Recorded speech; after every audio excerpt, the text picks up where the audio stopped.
বাবা ইব্রাহিম আলাইহিস সালাম যখন 86 বছর মনোনীত 90 বছর উপনীত হইয়া আল্লাহ তাআলার কাছে দোয়া করলেন, রব্বি হাবলি মিনাস সালিহিন, হে আমার রব, হে আমার প্রতিপালক, আমাকে একজন নেক সন্তান দান করো।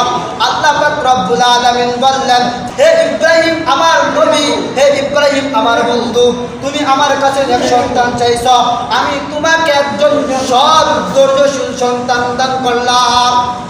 তখন ইব্রাহিম নবীকে আল্লাহ পাক রব্বুল আলামিন নেক ধৈর্যশীল একজন সন্তান দান করলেন, যেই সন্তানের নাম ছিল ইসমাঈল আলাইহিস সালাম।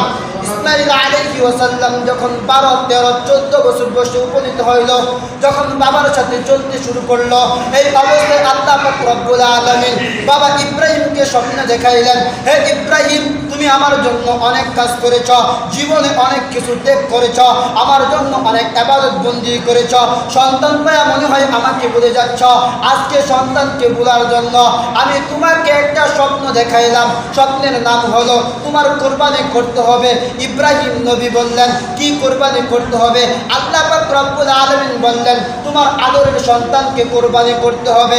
বাবা ইব্রাহিম আলাইহিস সালাম 90 বছর বয়সে উপনীত হইয়া একজন সন্তান পাইছে, অন্তরটা অনেক আনন্দিত, কারণ 90 বছর বয়সে সাধারণত কোনো মানুষ সন্তান পায় না। যখন মানুষ বৃদ্ধ হয়ে যায় তখন আর সন্তানের আশা করতে পারে না। বৃদ্ধ বয়সে বাবা ইব্রাহিম আলাইহিস সালাম একজন সন্তান পাইলেন, সাধারণ কোনো সন্তান না, আমার আর আপনার মতো বেয়াদব মার্কা সন্তান না, আমার আর আপনার মতো কথা মানে না এমন সন্তান না, আমার আর আপনার মতো এরকম সন্তান না এই পথে চলতে বললে ওই পথে চলে এমন সন্তান আল্লাহ পাক রব্বুল আলামিন নিজেই ঘোষণা করলেন, সৎকার এবং ধৈর্যশীল।